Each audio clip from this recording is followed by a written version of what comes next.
ಕರ್ನಾಟಕದ ಎಲ್ಲ ಸ್ಪರ್ಧಾ ಮಿತ್ರರಿಗೆ ಶಿವ್ ಕ್ಲಾಸ್ ಕಾರ್ನರ್ ಯೂಟ್ಯೂಬ್ ಚಾನೆಲ್ಗೆ ಆತ್ಮೀಯವಾದಂತಹ ಸ್ವಾಗತ.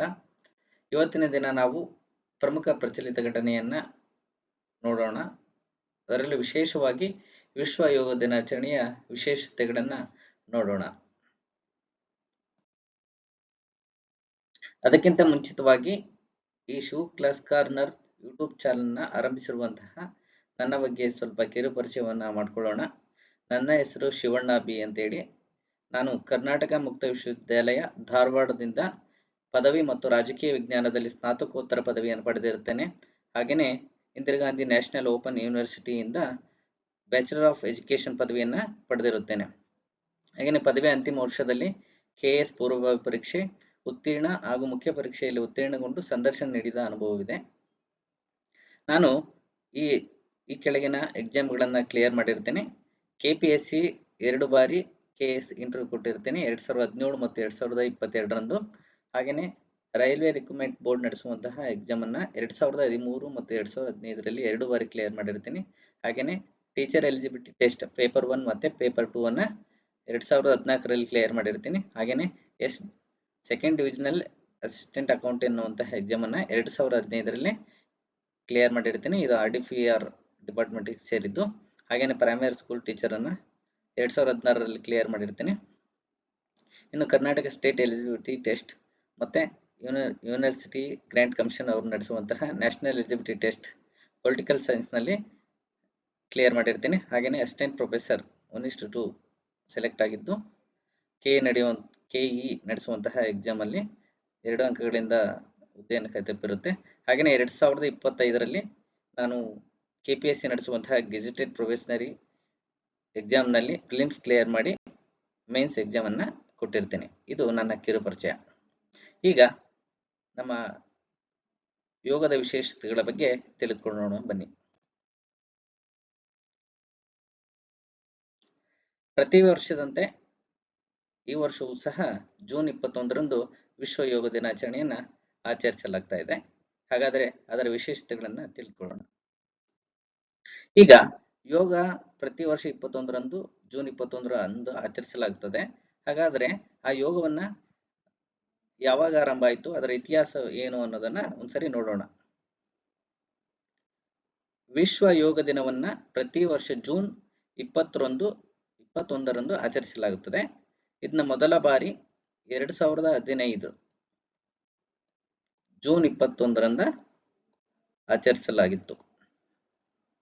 ಹಾಗಾದ್ರೆ ಭಾರತದ ಪ್ರಧಾನಮಂತ್ರಿ ನರೇಂದ್ರ ಮೋದಿ ಅವರು 2014 ಸೆಪ್ಟೆಂಬರ್ 27ರಂದು ಏನು ವಿಶ್ವಸಂಸ್ಥೆಯ ಸಾಮಾನ್ಯ ಸಭೆಯಲ್ಲಿ ವಿಶ್ವ ಯೋಗ ದಿನ ಆಚರಿಸಲು ಪ್ರಸ್ತಾವನೆಯನ್ನ ನೀಡ್ತಾರೆ. 2015 ಪೂರ್ವದಲ್ಲಿ ವಿಶ್ವ ಯೋಗ ದಿನ ಆಚರಣೆಯನ್ನ ಮಾಡ್ತಾ ಇರಲಿಲ್ಲ. 2014ರಲ್ಲಿ ನಮ್ಮ ಮಾನ್ಯ ಪ್ರಧಾನಮಂತ್ರಿಗಳಾಗಿರುವಂತಹ ನರೇಂದ್ರ ಮೋದಿ ಅವರು ಏನ್ ಮಾಡ್ತಾರೆ, ವಿಶ್ವಸಂಸ್ಥೆಯ ಸಾಮಾನ್ಯ ಸಭೆಯಲ್ಲಿ ಈ ವಿಶ್ವ ಯೋಗ ದಿನವನ್ನು ಆಚರಣೆ ಮಾಡಬೇಕು ಅನ್ನುವಂತ ಒಂದು ಪ್ರಸ್ತಾಪನೆ ಇಡ್ತಾರೆ. ಅದಕ್ಕೆ ಅವರ ಪ್ರಸ್ತಾಪನೆಯ ಆಧಾರದ ಮೇಲೆ ವಿಶ್ವಸಂಸ್ಥೆಯ ಸಾಮಾನ್ಯ ಸಭೆ ಏನ್ ಮಾಡುತ್ತೆ, ಬೆಂಬಲವನ್ನು ಕೋರುತ್ತೆ. ಅದಕ್ಕೆ ಸುಮಾರು ನಮ್ಮ ಪ್ರಪಂಚದ 177 ರಾಷ್ಟ್ರಗಳು ವಿಶ್ವ ಯೋಗ ದಿನ ಆಚರಣೆಗೆ ಬೆಂಬಲವನ್ನು ಸೂಚಿಸುತ್ತಾರೆ. ಅಂದಿನಿಂದ 2015ರಿಂದ ಯೋಗ ದಿನವನ್ನ ಆಚರಣೆ ಮಾಡ್ಕೊಂಡು ಬರ್ತಾ ಇದ್ದಾರೆ. ಇನ್ನು ಈ ಯೋಗದ ಹಿನ್ನೆಲೆ ಏನು, ಯೋಗ ಹೇಗೆ ಹುಟ್ಟುಕೊಳ್ತು ಅನ್ನೋದನ್ನ ನೋಡೋದಾದ್ರೆ, ಈ ಯೋಗದ ಪಿತಾಮಹ ಅಥವಾ ಯೋಗದ ಮೂಲಕರ್ತೃ ಆಗಿರುವಂತಹ ಪತಂಜಲಿಯವರು ಮೊಟ್ಟ ಮೊದಲು ಯೋಗವನ್ನ ಆರಂಭಿಸ್ತಾರೆ. ಇವರು ರಚಿಸಿರುವಂತಹ ಯೋಗ ಸೂತ್ರಗಳು, ಪತಂಜಲಿಯವರ ಯೋಗ ಸೂತ್ರಗಳು, ಇದು ಅವರ ಪ್ರಮುಖವಾದಂತಹ ಕೃತಿಯಾಗಿದೆ. ಇದರಲ್ಲಿ ಯೋಗದ ಬಗ್ಗೆ ಸವಿಸ್ತಾರವಾಗಿ ಅವರು ಚರ್ಚೆ ಮಾಡಿದ್ದಾರೆ. ಇದು ಸುಮಾರು 4 ಅಧ್ಯಾಯಗಳನ್ನು ಒಳಗೊಂಡಿದೆ. 4 ಅಧ್ಯಾಯಗಳು ಮತ್ತು 195 ಸೂತ್ರಗಳನ್ನ ಒಳಗೊಂಡಿದೆ. ಇದು ಈ ಪತಂಜಲಿಯವರ ಯೋಗ ಸೂತ್ರದ ಒಂದು ಸಂಕ್ಷಿಪ್ತ ಇತಿಹಾಸ ಮತ್ತು ಈ ಯೋಗದ ಪಿತಾಮಹ ಪತಂಜಲಿ ಅನ್ನೋದನ್ನ ನಾವು ತಿಳ್ಕೊಂಡ್ವಿ. ಈಗ ಆ ಪತಂಜಲಿ ಅವರು ಏನು ಯೋಗ ಸೂತ್ರವನ್ನು ಕೊಟ್ಟರಲ್ಲ ಅದರಲ್ಲಿ ವಿಶೇಷವಾಗಿ ನಮಗೆ ಅಷ್ಟಾಂಗ ಯೋಗ ಅನ್ನೋದು ಗೊತ್ತಾಗುತ್ತೆ. ಈ ಯೋಗಗಳಲ್ಲಿ ಅಷ್ಟಾಂಗ ಯೋಗ ಅನ್ನೋದು ಅತಿ ಪ್ರಮುಖವಾದದ್ದು. ಅಷ್ಟಾಂಗ ಯೋಗ ಅನ್ನೋದು ಪ್ರಮುಖವಾದದ್ದು. ಅಷ್ಟಾಂಗ ಮಾರ್ಗ ಬೇರೆ, ಅದು ಬೌದ್ಧ ಧರ್ಮಕ್ಕೆ ಸಂಬಂಧಪಟ್ಟಿದೆ. ಇದು ಅಷ್ಟಾಂಗ ಯೋಗ ಅಂದ್ರೆ 8 ಹಂತಗಳು. ಯೋಗ ಮಾಡಬೇಕಾದ್ರೆ 8 ಹಂತಗಳಲ್ಲಿ ಯೋಗವನ್ನು ಮಾಡಲಾಗುತ್ತದೆ. ಯಮ, ನಿಯಮ, ಆಸನ, ಪ್ರಾಣಾಯಾಮ, ಪ್ರತ್ಯಾಹಾರ, ಧಾರಣೆ, ಧ್ಯಾನ, ಸಮಾಧಿ, ಹೀಗೆ 8 ಹಂತಗಳಲ್ಲಿ ಯೋಗವನ್ನ ಮಾಡಲಾಗುತ್ತದೆ ಅನ್ನೋದನ್ನ ಈ ಕೃತಿ ತಿಳಿಸಿಕೊಡುತ್ತೆ. ಇದು ಪತಂಜಲಿ ಯೋಗವನ್ನು ಕೇವಲ ದೈಹಿಕ ಕಸರತ್ತಾಗಿ ನೋಡದೆ ಮಾನಸಿಕ ಶಾಂತಿ, ಆತ್ಮ ಸಾಕ್ಷಾತ್ಕಾರ, ಬದುಕಿನ ಉನ್ನತ ಗುರಿ ಸಾಧನೆಯ ಮಾರ್ಗವನ್ನಾಗಿ ಪ್ರತಿಪಾದಿಸ್ತಾರೆ. ಯೋಗ ಅನ್ನೋದು ಕೇವಲ ದೈಹಿಕವಾದ ಆರೋಗ್ಯಕ್ಕೆ ಉಪಯುಕ್ತ ಅಷ್ಟೇ ಅಲ್ಲದೆ ಅದು ಮಾನಸಿಕ ಶಾಂತಿಯನ್ನ ಕೊಡುತ್ತೆ, ಜೊತೆಗೆ ಆತ್ಮ ಸಾಕ್ಷಾತ್ಕಾರ ಮತ್ತು ಬದುಕಿನ ಉನ್ನತ ಗುರಿ ಸಾಧನೆಗೆ ಮಾರ್ಗವನ್ನು ಪ್ರತಿಪಾದಿಸುತ್ತೆ ಅನ್ನೋದನ್ನ ತಮ್ಮ ಯೋಗ ಸೂತ್ರದಲ್ಲಿ ತಿಳಿಸ್ತಾರೆ. ಇಂದಿಗೂ ಕೂಡ ಏನು ಯೋಗ ಮಾಡುವಂತವ್ರಿಗೆ ಈ ಯೋಗ ಸೂತ್ರಗಳು ದಾರಿದೀಪಗಳಾಗಿವೆ ಅನ್ನೋದನ್ನ ನಾವು ನೆನಪಿಸ್ಕೊಳ್ಬಹುದು. ಹಾಗಾದ್ರೆ ಯೋಗದ ಪ್ರಯೋಜನಗಳನ್ನು ನೋಡೋಣ. ಯೋಗದ ಪ್ರಯೋಜನಗಳನ್ನ ನಾವು 3 ಭಾಗವಾಗಿ ನೋಡ್ತೀವಿ. ಅದನ್ನ ಮೊದಲನೇ ಭಾಗ ಶಾರೀರಿಕ ಪ್ರಯೋಜನಗಳು. ಯೋಗ ಮಾಡೋದ್ರಿಂದ ನಮಗೆ ಶಾರೀರಿಕ ಪ್ರಯೋಜನಗಳು ಏನಾಗುತ್ತೆ ಅನ್ನೋದಾದ್ರೆ ದೇಹದ ಲವಲವಿಕೆ ಹೆಚ್ಚಾಗುತ್ತೆ, ರೋಗ ಪ್ರತಿರೋಧಕ ಶಕ್ತಿ ಹೆಚ್ಚುತ್ತೆ, ರಕ್ತದೊತ್ತಡ ನಿಯಂತ್ರಣ ಆಗುತ್ತೆ, ನಿದ್ರೆಯ ಗುಣಮಟ್ಟ ಹೆಚ್ಚಾಗುತ್ತೆ. ಅಂದ್ರೆ ಏನು ನಿದ್ರಾ ಕಾಯಿಲೆಗಳಿರ್ತಾವಲ್ಲ ಅದು ಸಮಸ್ಯೆ ಬಗೆಹರುತ್ತೆ. ಇತ್ತೀಚೆಗೆಲ್ಲ ಬ್ಲಡ್ ಪ್ರೆಷರ್ ಅನ್ನುವಂತಹ ಒಂದು ಸಮಸ್ಯೆ ತುಂಬಾ ಹೆಚ್ಚಾಗ್ತಾ ಇದೆ. ಅದನ್ನ ಕಂಟ್ರೋಲ್ ಮಾಡಕ್ಕೆ ಯಾವುದೇ ಒಂದು ಮೆಡಿಸಿನ್ಗಳಿಗೆ ಸಾಧ್ಯ ಆಗ್ತಾ ಇಲ್ಲ. ಹಾಗಾಗಿ ಯೋಗ ರೋಗಕ್ಕೆ ಮದ್ದು ಅನ್ನೋದನ್ನ ಸಾಧ್ಯ ಮಾಡಿದೆ. ಹಾಗಾಗಿ ಈಗ ಎಲ್ಲ ಆಧುನಿಕ ಜೀವನ ಶೈಲಿಗೆ ಒಪ್ಕೊಂಡಿರುವಂತಹ ಜನ ಎಲ್ಲರೂ ರಿಟರ್ನ್ ಆಗ್ತಾ ಇದ್ದಾರೆ ಯೋಗಕ್ಕೆ. ಮತ್ತೆ ಆಂಟಿಬಯೋಟಿಕ್ ಎಷ್ಟೇ ತಗೊಂಡ್ರು ಕೂಡ ಹಲವಾರು ಕಾಯಿಲೆಗಳು ತುತ್ತಾಗ್ತಾ ಇದ್ದಾರೆ. ಯೋಗ ಅದಕ್ಕೆಲ್ಲ ಪರಿಹಾರ ಆಗ್ತಿರುತ್ತೆ, ಮತ್ತೆ ಆಕ್ಟಿವ್ ಆಗಿರುತ್ತೆ ಬಾಡಿ ಯೋಗ ಮಾಡೋದ್ರಿಂದ. ಇದು ಶಾರೀರಿಕ ಪ್ರಯೋಜನ ಆಗುತ್ತೆ. ಇನ್ನು ಯೋಗ ಮಾಡೋದ್ರಿಂದ ಮಾನಸಿಕ ಪ್ರಯೋಜನಗಳು ಏನು ಅನ್ನೋದನ್ನ ನೋಡೋಣ. ಮಾನಸಿಕ ಒತ್ತಡ ಕಡಿಮೆ ಆಗುತ್ತೆ. ಮಾನಸಿಕ ಒತ್ತಡ ಕಡಿಮೆ ಆಗುತ್ತೆ, ಜೊತೆಗೆ ಏಕಾಗ್ರತೆ ಸುಧಾರಣೆ ಆಗುತ್ತೆ.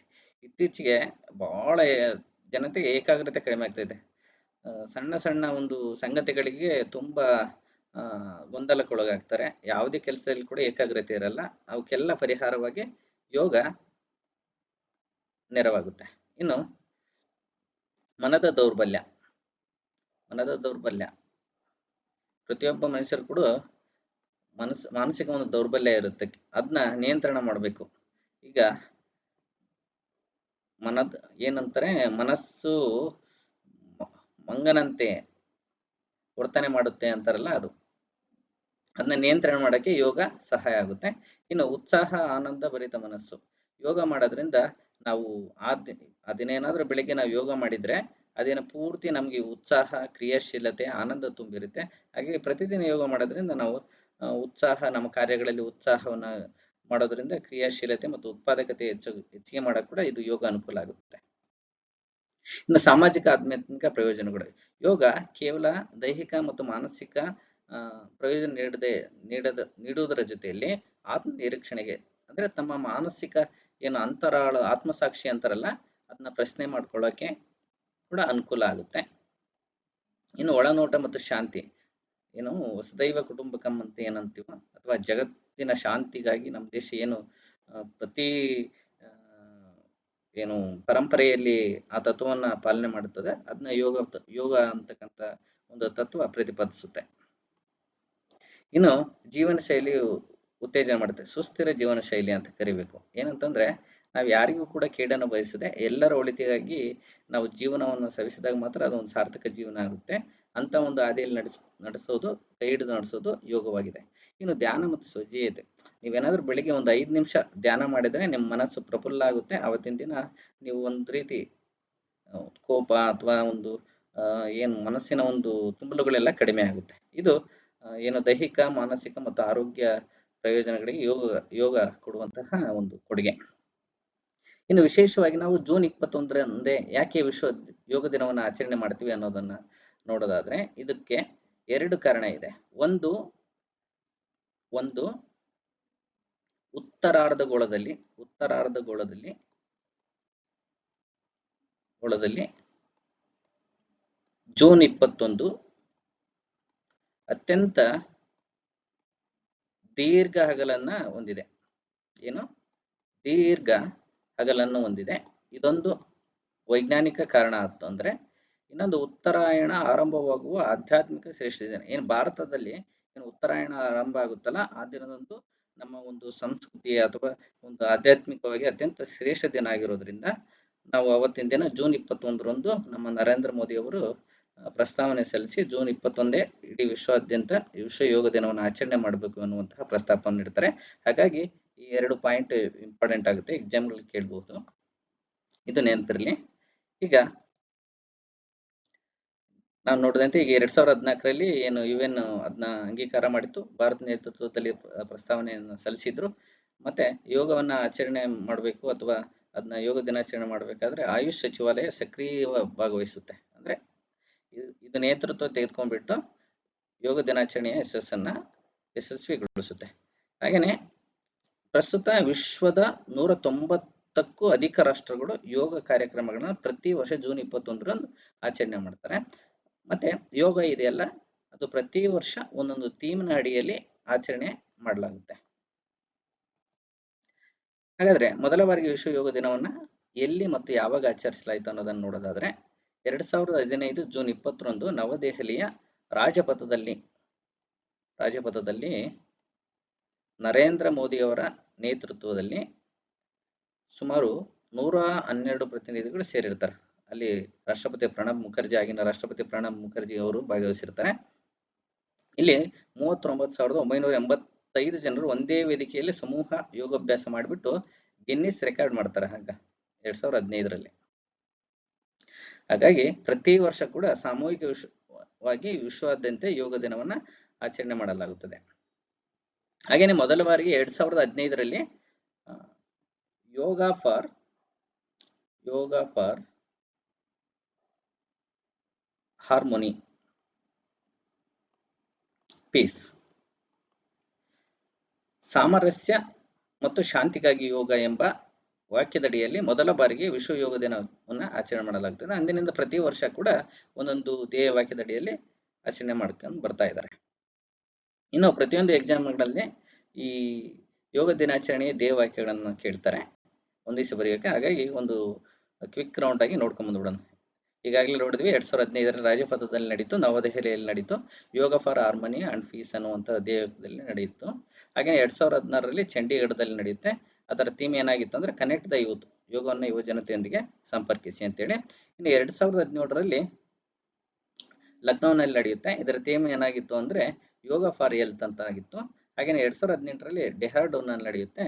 ಅದರ ಥೀಮ್ ಏನಾಗಿತ್ತು ಅಂದ್ರೆ ಯೋಗ ಫಾರ್ ಪೀಸ್ ಅಂತ ಆಗಿತ್ತು. ಹಾಗೇನೆ 2019ರಲ್ಲಿ ರಾಂಚಿಯಲ್ಲಿ ನಡೆಯುತ್ತೆ.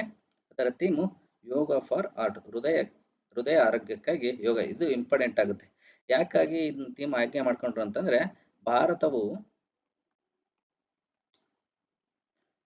ಹಾರ್ಟ್ ಅಟ್ಯಾಕ್ ರಾಜ್ಯ ಅಂತ ಕರೀತಾರೆ.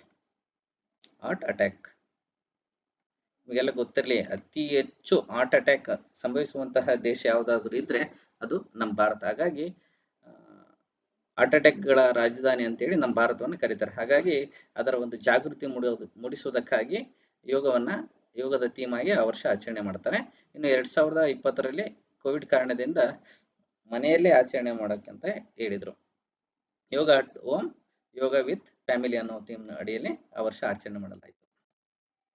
ಇನ್ನು 2021ರಲ್ಲಿ ವರ್ಚುವಲ್ ಆಚರಣೆ ಆಯಿತು. ಕೋವಿಡ್ ಇರೋದ್ರಿಂದ ಹೊರಗಡೆ ಯಾರು ಬರಕ್ ಆಗ್ತಾ ಇರಲಿಲ್ಲ. ಹಾಗಾಗಿ ಯೋಗ ಫಾರ್ ವೆಲ್ನೆಸ್, ಒಳ್ಳೆಯದಕ್ಕಾಗಿ ಯೋಗ ಅನ್ನುವಂತಹ ಒಂದು ಥೀಮ್ ಅಡಿಯಲ್ಲಿ ಆಚರಣೆ ಮಾಡಲಾಯಿತು. ಇನ್ನು ವಿಶೇಷವಾಗಿ 2022ರಲ್ಲಿ ಮೈಸೂರು ಪ್ಯಾಲೇಸ್, ನಮ್ಮ ರಾಜ್ಯದಲ್ಲಿ ಮೈಸೂರು ಪ್ಯಾಲೇಸ್ನಲ್ಲಿ ಇದು ಯೋಗ ದಿನಾಚರಣೆಯನ್ನು ಮಾಡಲಾಯಿತು.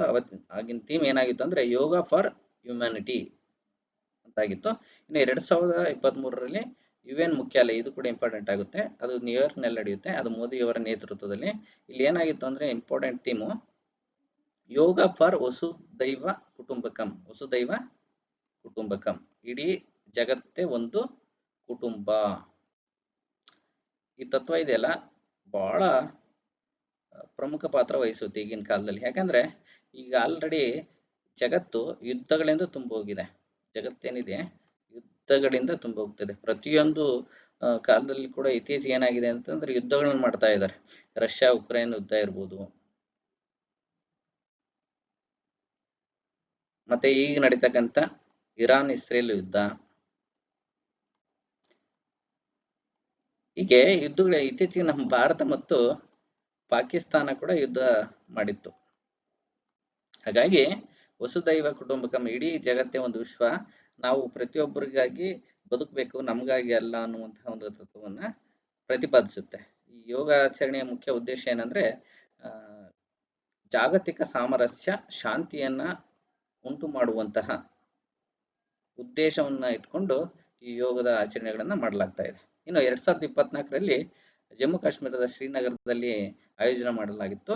ಆಗಿನ ಥೀಮ್ ಏನಾಗಿತ್ತು ಅಂದ್ರೆ yoga for self and society, yoga for self and society ಅಂತ ಆಗಿತ್ತು. ಈಗ ನಾವು 2025ರ ವಿಚಾರಕ್ಕೆ ಬರೋಣ.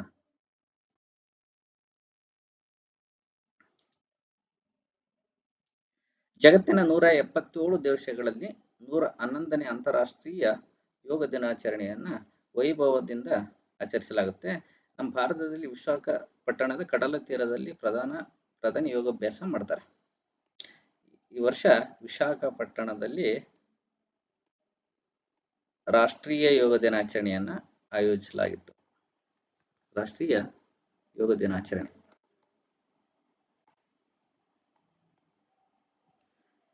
ಇಲ್ಲಿ ಇದು ನಮಗೆ ನೆನಪು ಗೊತ್ತಿರ್ಬೇಕು, ಇಂಪಾರ್ಟೆಂಟ್. 11ನೇ ಅಂತಾರಾಷ್ಟ್ರೀಯ ಯೋಗ ದಿನಾಚರಣೆ ಇದು ಎಲ್ಲಿ ನಡೀತು? ವಿಶಾಖಪಟ್ಟಣನ ಪ್ರಧಾನಮಂತ್ರಿ ನರೇಂದ್ರ ಮೋದಿ ಅವರ ನೇತೃತ್ವದಲ್ಲಿ. ಇಲ್ಲಿ 2 ಗಿನ್ನಿಸ್ ದಾಖಲೆಗಳು ಉಂಟಾದವು, ಕ್ರಿಯೇಟ್ ಆದವು. ಒಂದು, ಇಲ್ಲಿ 3 ಲಕ್ಷ ಯೋಗಪಟುಗಳು ಭಾಗವಹಿಸಿದ್ರು.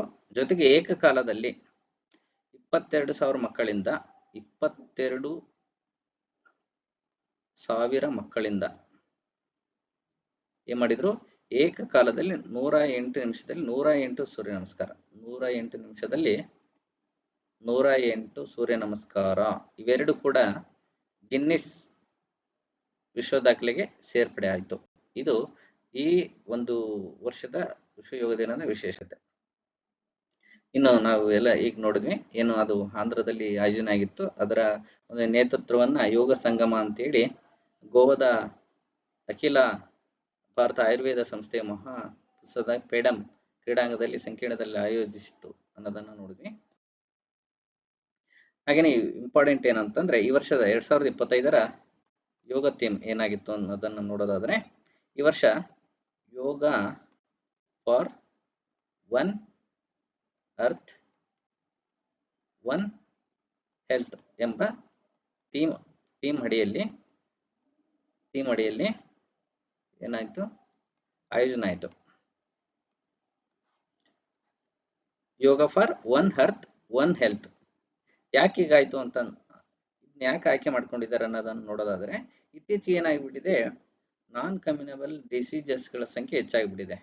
ಉದಾಹರಣೆ ಕ್ಯಾನ್ಸರ್ ಇರ್ಬೋದು, BP ಇರ್ಬೋದು, ಶುಗರ್ ಇರ್ಬೋದು, ಇವೆಲ್ಲ ಹೆಚ್ಚಾಗ್ಬಿಟ್ಟಿದೆ. ಇದನ್ನ ಕಂಟ್ರೋಲ್ ಮಾಡಕ್ಕೆ ಯಾವುದೇ ಔಷಧಿಗಳಿಂದ ಅಷ್ಟು ಪರಿಣಾಮಕಾರಿಯಾಗಿ ಕಂಟ್ರೋಲ್ ಮಾಡಕ್ ಆಗ್ತಾ ಇಲ್ಲ. ಹಾಗಾಗಿ ಇದಕ್ಕೆಲ್ಲ ಮದ್ದು ಯೋಗ ಆಗಿದೆ. ಹಾಗಾಗಿ ಪ್ರತಿದಿನ ಯೋಗ ಮಾಡಿ ರೋಗ ದೂರ ಮಾಡಿಕೊಳ್ಳಿ ಎನ್ನುವಂತಹ ನಾಣ್ಣುಡಿದೆ.